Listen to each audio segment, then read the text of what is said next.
Day 9. Frostbite.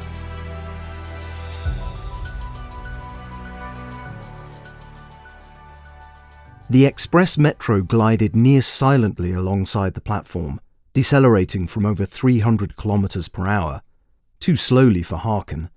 As he stared back at his own reflection in the carriage windows, he willed with his whole body for the doors to open. They had to be right behind him. Breathe, thought Harken. He knew the security systems in places like metro stations were highly attuned to watch for fluctuations in heart rate, sudden movement, bleeding. Anything sudden or unexpected would be flagged immediately and passed on to his old friends at VizSec. Just breathe. Keep your cool. The doors opened with a hiss. It took some control to wait for a group of tourists, rallying those who weren't quite ready for the stop or gathering up shopping bags, to get off. They didn't notice Harken as they stared up at the bleach-white arch of South Central Maine's roof, like a vast swan's wing, just one of the countless icons in the capital. This was the largest city on the planet, and easily the most beautiful. It's a shame I'll never see it again, he thought. He stepped onto the train. He looked up and down the length of the continuous maglev and saw people looking for seats, leaning up against handrails and glass dividers. No one was looking at him, or for him, but he kept looking, staring down the carriages like he would stare down an attacker, daring it to reveal its intentions. His counterintelligence training was as innate as standing or breathing. Every idiot knew people might be looking for him on a train as soon as he got on, and it was the idiots who suddenly relaxed when no one chased them straight away. Any one of these people, the guy in a bomber jacket nodding to music in his earfeed, the brunette mother twiddling her fingers into a pram, any of them could be VizSec. He himself had trained women with grandchildren and heard that someone in a mag chair had taken down a state enemy once over in Glory Park. Those things could really move. Things seemed clear here, though. No one was talking to imaginary friends or wearing clothes that would be too hot for the spring weather. He was safe enough. For now. He slid into an empty seat at a table for four and winced as the gash in his side rubbed against itself. The smartly dressed office worker sat across from him was frowning slightly, but at the empty seat next to Harken. His eyes were focused elsewhere, twitching slightly. Harken guessed he was reading something in his eyewear and thought it was safe to check the wound.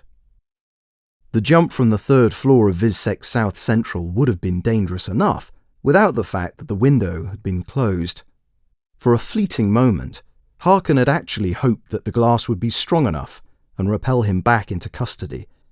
But no, his stupid idea had worked, and the window had given way, though not fully, and cut a deep line between two of his ribs before he nearly broke his ankles on the roof of a passing delivery van.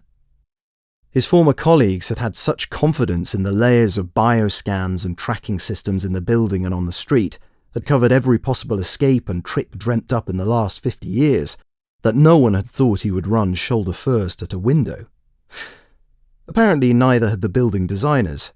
Harken had seen it once in an old movie. But, as he delicately tried to rip out some of his jacket lining and press it into his side, he felt the pain shoot right up to his neck, and wished he'd never had the idea. He wished he hadn't done a lot of things. When the idea of Frostbite came to him, it had seemed so obvious, so beautiful and simple, he struggled to believe no one had thought of it before. The war with the East had been rumbling on for years, and whatever his side did, whatever security measures they put in place, the enemy found a way to exploit it, to turn it against them. Frostbite would reverse that. Any attempt to access tech on home soil from outside, from a distance, would change the way it functioned. The further the physical distance, the more it changed. Gradually, the longer the contact was from the heart, the more it would drop off. And even worse, it would start to spread its dysfunction to other local systems nearby, almost infecting them too, killing them off at the edges. Harken had been pleased with the name Frostbite. He was no engineer, but he worked with many, and they assured him that in principle it could be done. One, called Gain, had taken the lead on it, had got it working, better than Harken could ever have imagined. The distance of effect was fully adjustable to only meters and could be put in a device the size of a ring, which allowed the user to effectively walk the streets unseen. Gain had died the night before, the first and so far only victim of frostbite. But his killers weren't Easterners. They had come from the heart, from VizSec. Conveniently, the finger had been pointed at Gain's handler, Harken, so now he was out in the cold. He felt cold too. In fact, he was starting to shiver. He noticed his nail beds were a deep purple and knew if he didn't get to a doctor soon, he was going to wake up back in custody, if at all. "Tickets, please." Harken looked up straight into the retinal scanner of an inspector drone rolling up the aisle. He blinked and swore to himself. The spinning status icon on the drone's display was spinning much longer than it normally would. The system was thinking, while Harken's mind went blank. And then, a green tick, a smiling emoji. The drone rolled away to the next passenger, the nodding man in the bomber jacket. The man looked at the spinning icon, as he had hundreds of times before, but was presented with a yellow exclamation mark in a triangle.